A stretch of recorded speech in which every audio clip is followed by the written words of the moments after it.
In our previous discussion, we highlighted the importance of rejecting the Taghut as the first condition of the declaration of faith, la ilaha illallah. Today we will dive deeper into understanding what Taghut is, why is it so crucial to reject it, and how this concept applies in our daily lives. أعوذ بالله من الشيطان الرجيم بسم الله الرحمن الرحيم الحمد لله رب العالمين والصلاة والسلام على رسولنا محمد وعلى آله وصحبه أجمعين أما بعد. The word Taghut in Arabic refers to everything that goes beyond its limits, exceeding its bounds. In the concept of Islamic teachings, Taghut refers to anything that is obeyed, worshipped, or followed instead of Allah. This includes idols, political or religious leaders, oppressive rulers, or any systems or ideologies that contradict Islamic teachings. Imam Tabari, in his commentary of Surah Al-Baqarah, verse 256, mentions various interpretations of Taghut. Some scholars have described Taghut as Shaitan, Satan, while others refer to soothsayers, magicians, or false leaders who claim to possess divine attributes such as the knowledge of unseen. These figures mislead people by positioning themselves as intermediaries or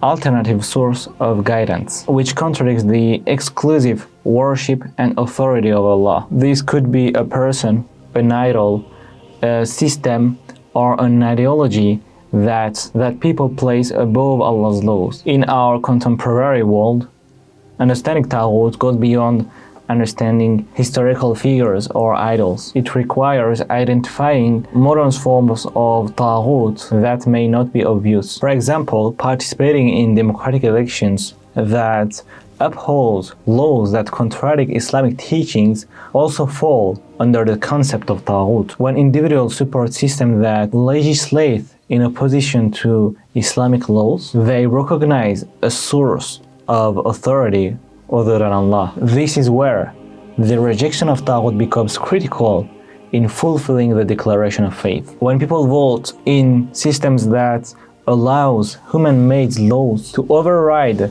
divine commands, they fail to fully reject Taghut. They might acknowledge Allah as the creator, but still adhere to systems or authorities that contradict His guidance, and this places them outside the fold of Islam. Why is rejecting Taghut the first condition of La ilaha illallah? The declaration of faith, La ilaha illallah, begins with La ilaha, which means there is no God. This is a direct rejection of all false gods, idols, or all kinds of Taghut. Only after this rejection do we affirm illallah, except Allah, declaring that worship, obedience, and ultimate authority belong to Allah alone. Rejecting Taghut is the foundation of faith, because without it, one's belief in Allah is incomplete. Believing in Allah while simultaneously accepting or participating in systems that contradict His sovereignty is akin to associating partners with Him, which is shirk. The Prophet Muhammad ﷺ consistently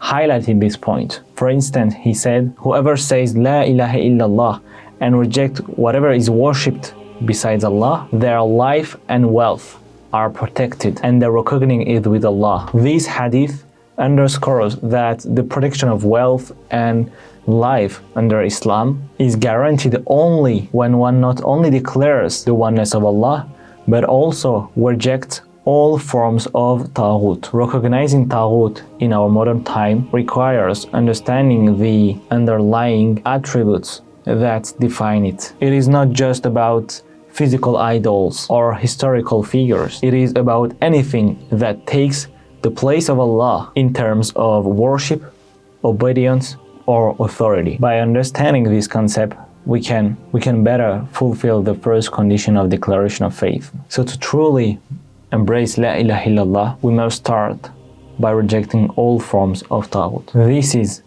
a fundamental requirement that shapes our belief in Allah. By understanding and rejecting all forms of modern Taghut, we purify our belief and align ourselves fully with the worship of Allah alone. This understanding is crucial in our journey to uphold the true essence of Tawheed and live according to the teachings of Islam.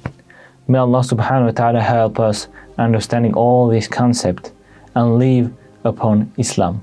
سبحانك اللهم وبحمدك أشهد أن لا إله إلا أنت أستغفرك وأتوب إليك. السلام عليكم ورحمة الله وبركاته.